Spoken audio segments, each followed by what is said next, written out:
programs of study, we've been steadily enhancing our postgraduate and PhD strength to around 25% of the total student strength. Advanced research labs include the Ricardo Smart Lab XRD tool facility, which has been inaugurated today, Raman spectrometer, the NVIDIA supercomputer as central facilities, and many, many more. And in keeping with our focus on enhancing innovation, the Mahindra eHub incubator has been facilitating student entrepreneurial activities. Students indulge themselves into various extracurricular activities along with their academic curriculum. Initiatives taken by students over the years have resulted into high-standard annual events like Aether, a techno-cultural fest, Eco Tihar, TEDx conference, Central Connect, Conclave, Aero Sports Extravaganza. Students are also motivated to take part in competitions held in different colleges and prove their mettle at various available platforms. Our graduates have opted for either higher education or industry positions, the former in top-ranked campuses such as Columbia, Cornell, Georgia Tech, University of Southern California, Princeton, Carnegie Mellon. The list is many, many, many. It is well recognized that to make an academic institution great and globally competitive, research should be an integral component in addition to quality teaching. Research is seeing more emphasis, and we are scaling up student numbers in doctoral education. We have successfully set up a dedicated entrepreneurial cell where crazy innovative ideas of these young engineers will take flight. I wish our graduating students all the very best for the coming future. Do well, keep the Mahindra University flag flying high, and keep remembering your alma mater. Thank you once again, ladies and gentlemen, for your gracious presence and patient hearing. Thank you very much. Thank you, sir, for your detailed report and warm wishes. I now invite Sri Chandra Prakash Gurnani, commonly known as CP, the Chief Executive Officer and Managing Director of Tech Mahindra, to deliver his address.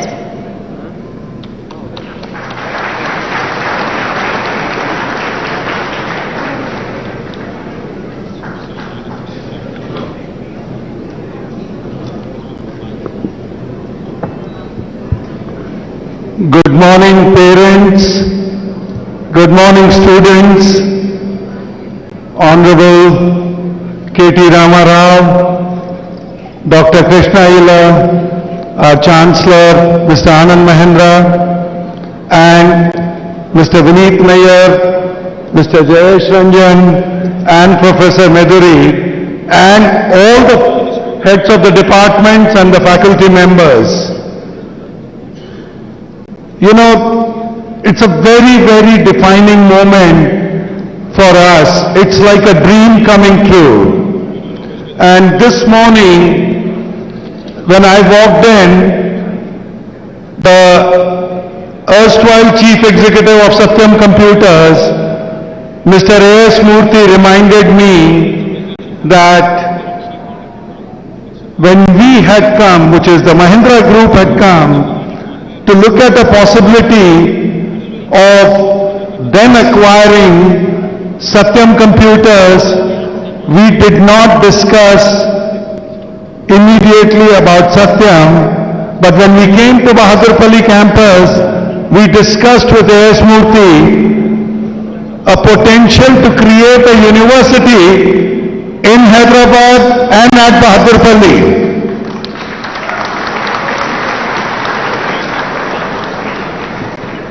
Now that was the year 2009. Fast forward in life, come 2014. I believe two big events happened. The first event was that in 2014, KCR Garu became the first Chief Minister of Telangana. And exactly at the same time, just a month later, Mahindra Ecole Central, which is now called Mahindra University, was born. So guys, 2014 was that seismic moment. There are few things that I believe is where the Guru plays a very important role. In my life, I've had many Gurus, but Vineet Nair has been my longest Guru. He has been a Guru to me for over 30 years now. And Vineet became the glue between some of the ambitions that we had envisaged, the dreams that we had shared with Anand Mahindra, our chairman, and now the Chancellor of the university. So I can only say that that old Gurukul system, if you follow it in spirit, you see what the results are. So thank you, Vineet. Thank you so much for being the Guru. And then the polarizing forces, then the forces which help you shape the destiny. In my case, it was, as I said, started with a Guru called Vineet Nair, but Anand's vision. Anand's questions used to be, how old is the Nalanda University? How old is the Takshila University? How old is the Ujjain University? And if India could start an education system, multidisciplinary, which had, even in those days, 1100 years ago, 10,000 plus students, don't dream small. And don't forget that we are custodians. We are only learning from the legacy. We are only people who carry the baton to the next generation, and we owe it to the young minds of India, the young minds of Telangana, young minds, to create an institution for the future. You know, it takes a little time to sink in what Mr. Mahindra's vision was. Think about it. 1100 years ago, you had a school of education, you had a school of law, you had a school of medicine, and today, after 75 years of independence, after 75 years of Mahindra Group's formation, when we come here today in this hall, we are only carrying on the legacy. But I promise you, we are conscious that the world does not remain static. And the world around us is moving fast. And that it really means is, now we need to balance the other forces that are acting. Whether it is technology, or you all experience the technology. That's why the whole batches all the batches are coming together here. It was the most disruptive thing. And the man who helped us tame that disruption, Dr. Krishna Ella, is also here with us. But the point is, technology helped him create the vaccination, technology helped him create Covaxin, and technology helped us continue with the education programs. So the world around us is not static. And we are conscious that on one end we have the government of KTR Garu, which has continued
That's precisely what I perceive, what my senior colleague perceived,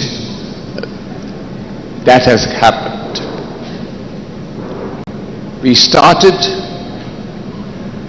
small, we started quickly, we started competently.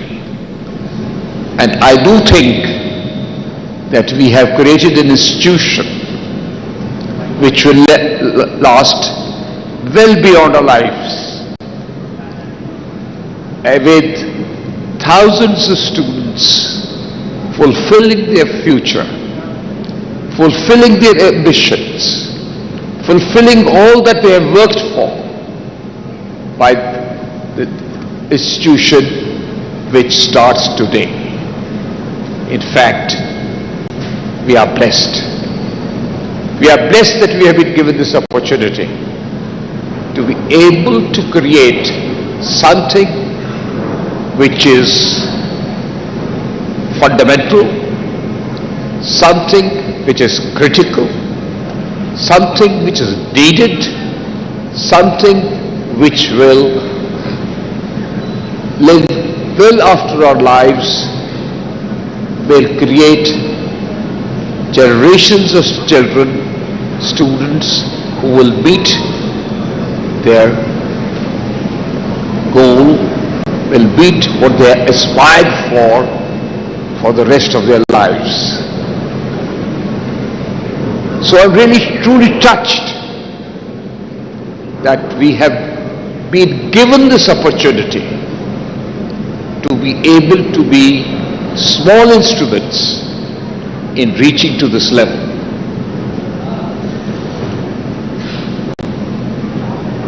What happens now? We started this with limited resources and great ambition. It is our hope and our objective that we create an institution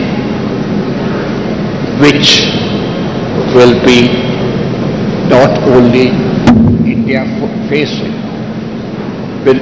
but will have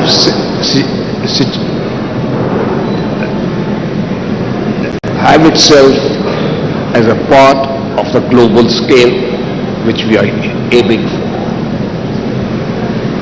I'm certain that given the kind of people we have, the staff we have, the academicians we have, we will be able to achieve that. Because ultimately the quality will succeed. The quality will bless us. And I think at all times we would have to stay with that. I don't want to talk much further. All I'm doing is I feel hugely blessed, and all of us today, that it is a beginning for us of somewhat of a new world where we will be able to contribute to the development, intellectual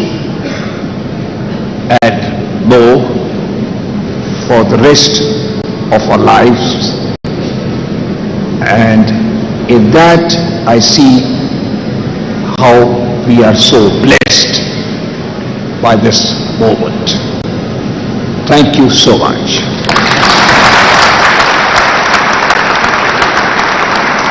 Thank you, sir, for your inspiring words and the vision that you have for quality education, and that this local university will have a global impact. I now call upon the Honorable Chancellor of Mahindra University, Shri Anand Mahindra, to deliver his address.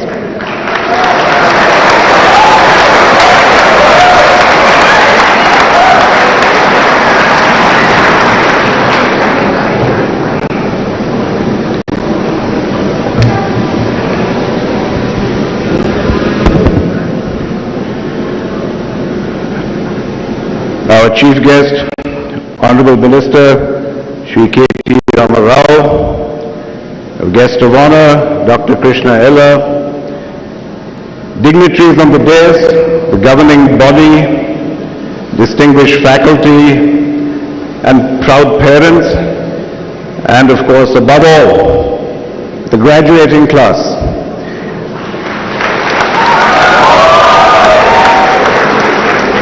How are you feeling today? Let's hear it a little louder. I like that decibel level a lot more, much nicer.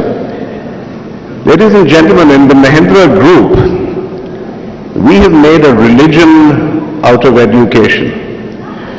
For over 75 years, we have run schools, given scholarships, supported educational institutions, funded academic chairs, and created educational opportunities for girls and disadvantaged youngsters.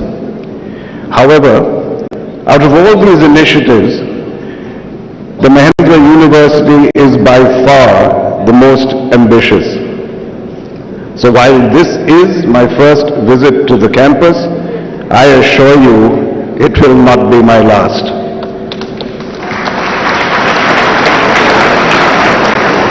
I feel privileged to be associated with this institution because frankly I envisage it to be the future of education. So what's that future going to look like? What is the future of education? How will it affect higher education as we know it today? And I've spent some time trying to grapple with that question. What I see is a quiet but really a tectonic shift taking place in the sphere of education. And this shift, I think, is encapsulated in a story I want to share with you about the legendary executive, automobile executive Bob Lutz, who was hired by General Motors to turn the crisis around in that crisis-ridden automobile company. Now, it's difficult to find someone in the car business who was more hard-headed and profit-minded. And yet, when the New York Times asked him how his approach would be different from his predecessors, what did he say? He said, "My approach is more right-brained. I see us as being in the business of art, entertainment, and mobile sculpture. Sculpture which just coincidentally happens to provide transportation." So what does that imply? It implies that the Lakshman Rekha, so to speak, between art and science, between the left and the right brain, between logic and intuition, all become blurred. I see it in our own automotive business at Mahindra.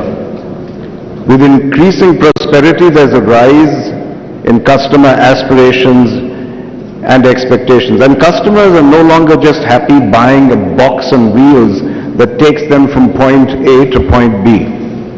They demand beauty, convenience, technological superiority, and entertainment. All, of course, at a reasonable price. And unless our engineers know how to use both sides of their brain, they're not going to be able to provide all those expectations. And frankly, I believe this is going to apply to all disciplines, not just to engineering. Because as automation increasingly takes over, computers will draft contracts, they'll file tax returns, they'll diagnose and treat everyday diseases. Now, engineers, doctors, lawyers, accountants, MBAs, they're not going to disappear. But AI will take over most of their routine work. So in addition to their professional skills, your worth is going to be judged against capabilities that cannot be outsourced to a computer. And ironic I say that here when Tech Mahindra is the founding donor of this institution, and yet I say that with confidence. Because capabilities that are uniquely human, like critical thinking, storytelling, the knowledge of art, design, literature, all of which contribute to communication, understanding, and empathy. Capabilities that focus on understanding the world around us and understanding the desires, of the human heart. The Bob Lutz story that I shared with you clearly points to the need for more people who use the left as well as the right side of their brain. More whole-brain thinkers, as it were. And it points to the need, therefore, for academic institutions that can produce whole-brain thinkers. So the education that we provide here must rise to that challenge. And we are a young university, not yet set in our ways. And frankly, that gives us a unique opportunity to be path breakers, to change the whole arts versus science paradigm that has shaped education, particularly in the 20th and 21st centuries. Now, the Vice Chancellor told us that we will soon start a school of media and liberal arts next year. But we need to build a school of liberal arts with a difference. I've served on some boards of some fine education institutions overseas. But I have to say, even in those institutions, humanities is nothing but just one more separated silo. It's not an integrated part of every course or school. And can we be different? Can we integrate both the sciences and the humanities into all our disciplines so that we as a university are known not just for producing thinkers, movers and shakers and successful professionals, but also well-rounded, good human beings. Good human beings who use their whole brain and have what it takes to succeed in any field of endeavor. So my dream, speaking of dreams, would be to take the Ganga of sciences and the Jamuna of the arts and merge them seamlessly into a confluence, into a Prayag, as it were.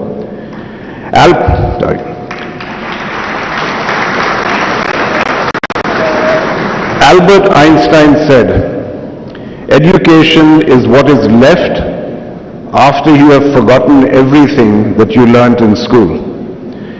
It is my fondest hope, ladies and gentlemen, that what our alumni retain with them when all else is forgotten is the experience of that Prayag, and that they will cherish it as a deep and lasting contribution to their lives. Thank you, Jalil.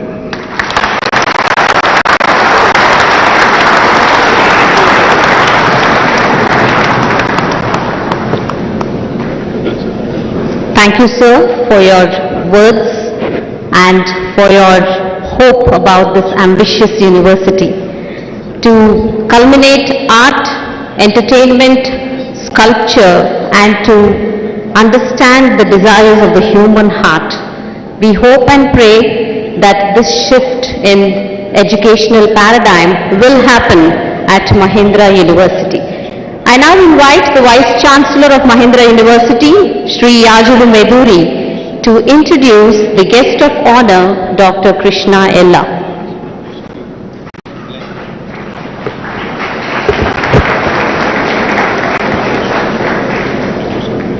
Ladies and gentlemen, it gives me great pleasure and privilege to introduce Dr. Krishna Ella, an alumnus of University of Wisconsin at Madison, USA, leading scientist and successful entrepreneur in the field of vaccines.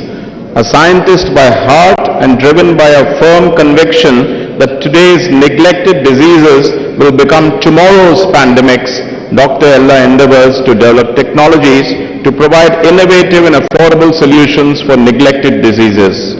Dr. Ella returned to India in 1996 to establish Bharat Biotech. The company has delivered about 10 billion vaccine doses to the poorest and most undeserved populations.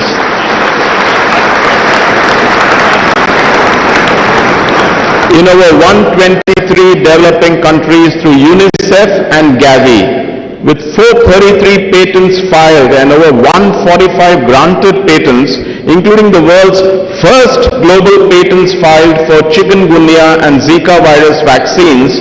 Dr. Ella has led development of 17 vaccines used in India and around the world.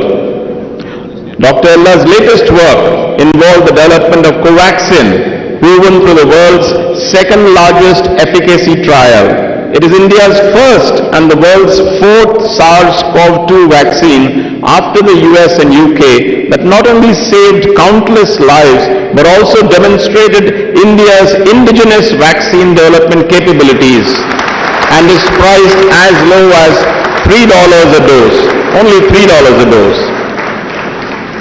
Ladies and gentlemen, and I say this with pride because I am an alumnus of the University of Wisconsin-Madison also, that the University of Wisconsin-Madison has recognized Dr. Ella's extraordinary contribution to public health by awarding the Distinguished Alumni Award in 2011 and an honorary degree Doctor of Science in 2022. For his incomparable contributions to the society and industry, the Republic of India in 2022 conferred him with the Padma Bhushan, the country's third highest civilian award. Ladies and gentlemen, I present to you Dr. Krishna Ella.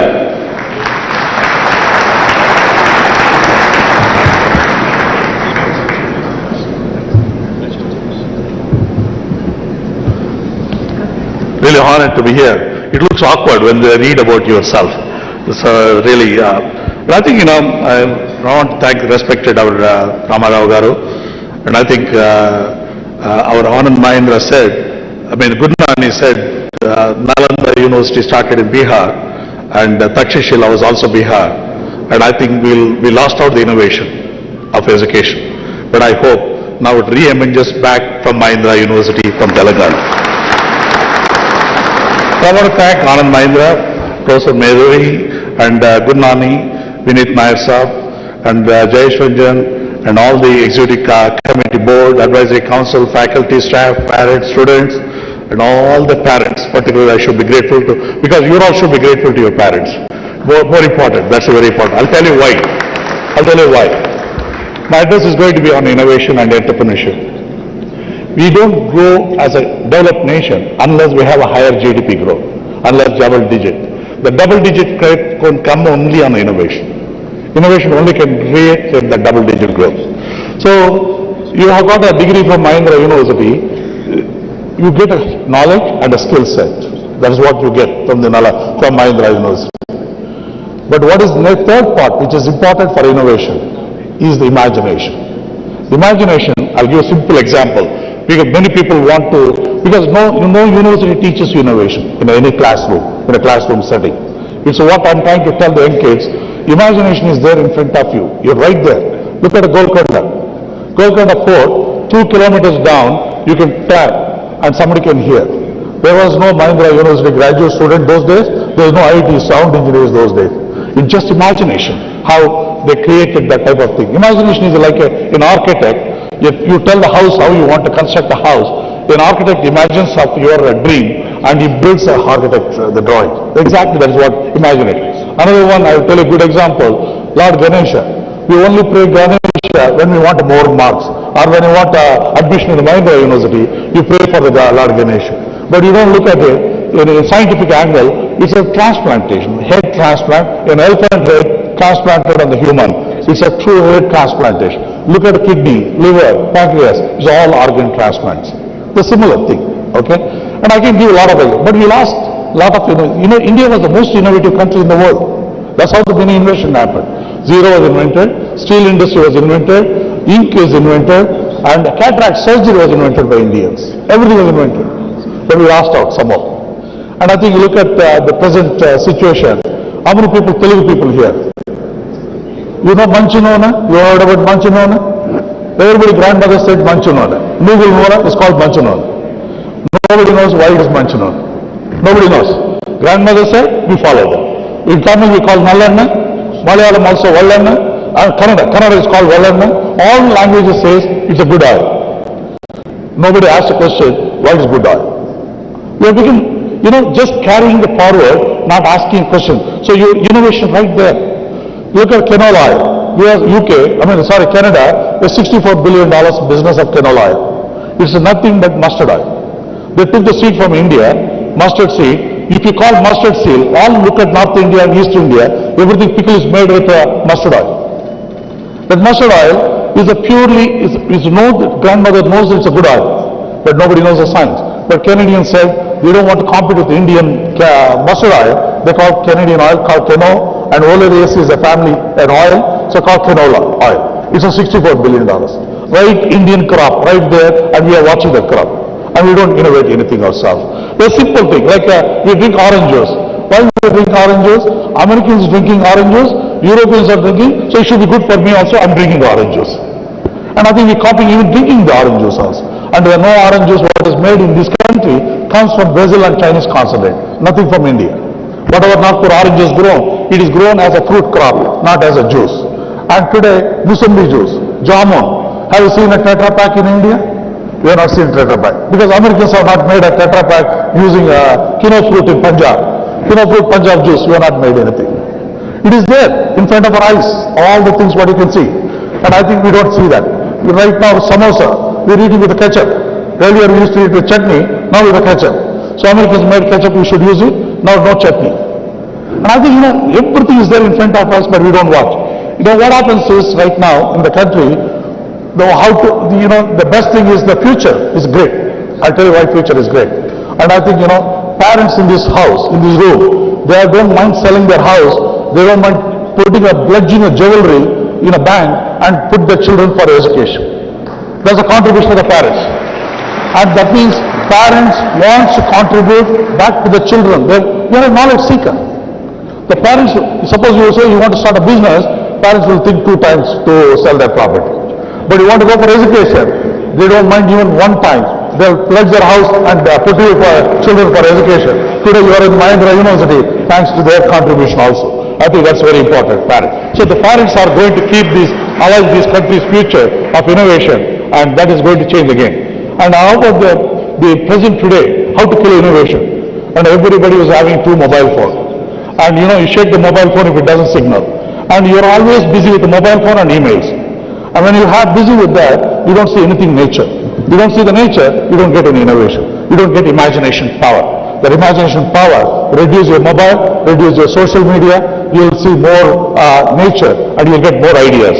And I think, you have tremendous opportunity. Last one year, I'll tell you a few examples where the globe stands on innovation. I'm telling amazing in last pandemic time in 1 year. MIT has come out, duct tape. Somebody has got a surgery, you make a suture. You don't need a suture. You put the duct tape, you're done with it. No surgeon is required.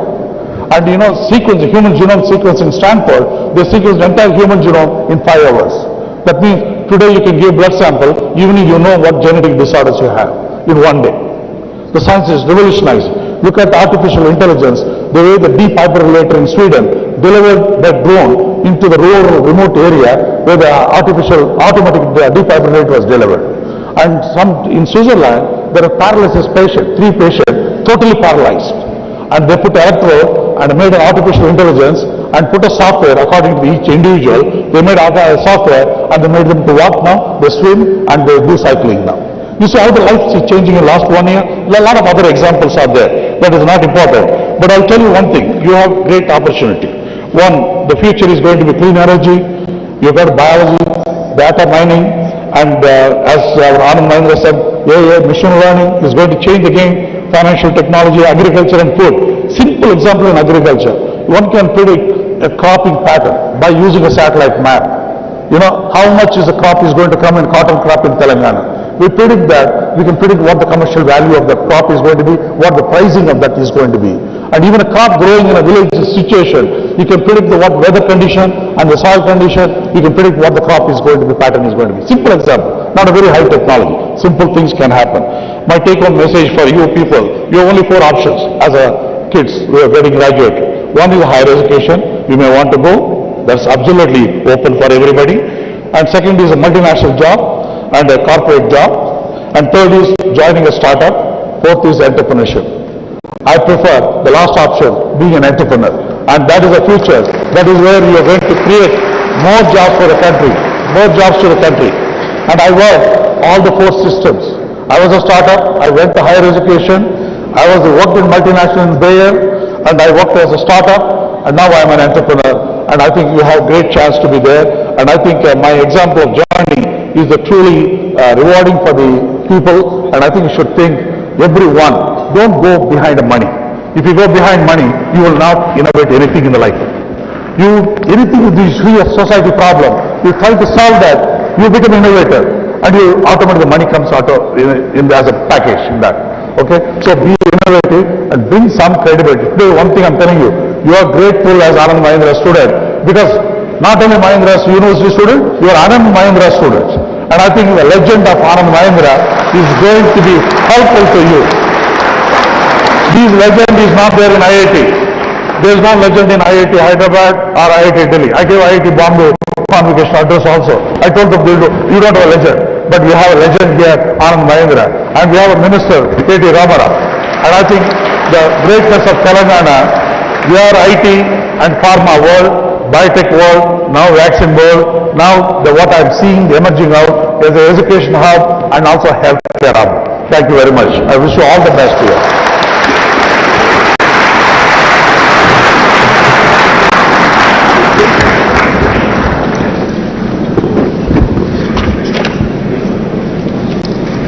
Thank you, sir, for your inspiring speech, touching upon words like imagination, innovation, revolution, and entrepreneurship.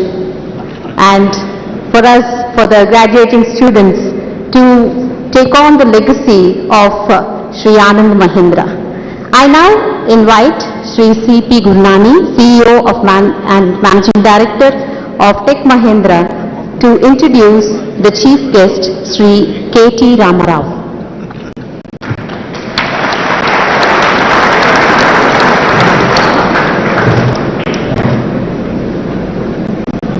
Hi, good morning again. So,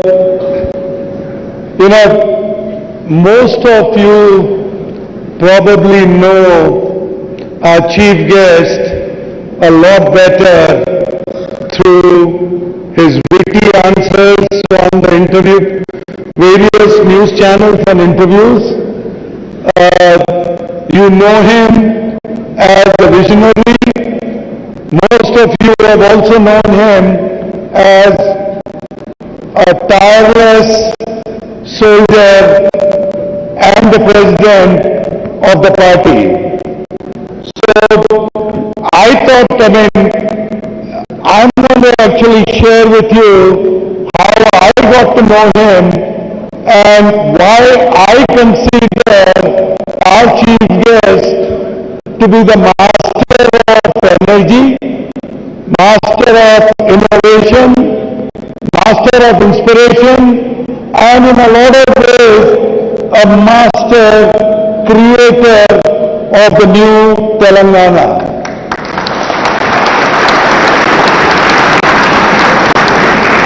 I did talk to you about 2014. I did talk to you about then Chief Minister K. Chandrasekhar Rao inviting me over as the CEO of then Mahindra Satyam and Tech Mahindra to come and have a cup of tea with him. And I had a great conversation. But prior to that, just about a week ago, my admin comes to my office and says, Honorable Minister for Information Technology and Panchayat Raj, Mr. K.T. Ramarao wants to talk to you. And I said, all right, so I do get on the phone and I said, yes, Honorable Minister. He said, no, call me Ram. Obviously before coming on the call, I read the full biodata. I knew about his 6 years of working in US.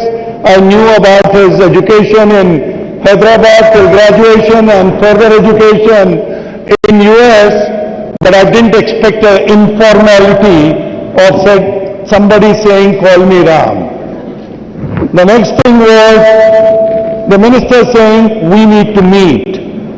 I said, sure, tell me, sir, I'll come across to your office. He said, no, I'll come to your office. And he did come. And he immediately, so that is our Honorable Minister, President of the party, and he came to meet me. And honestly, that was the first time it happened to me in my career where the minister came calling.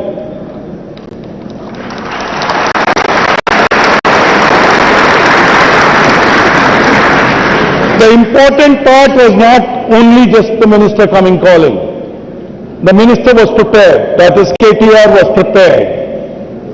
He, as Acharya said, call him a master of innovation because he came in and he said, what do you think about triple IIT? And that time we had Dr. Raj Reddy, Professor Raj Reddy as, one of our board members. And as many of you would remember, Professor Raj Reddy was the founder of triple IIT. So I said, oh, that's great. I mean, it's a great institution. I've been there a few times. He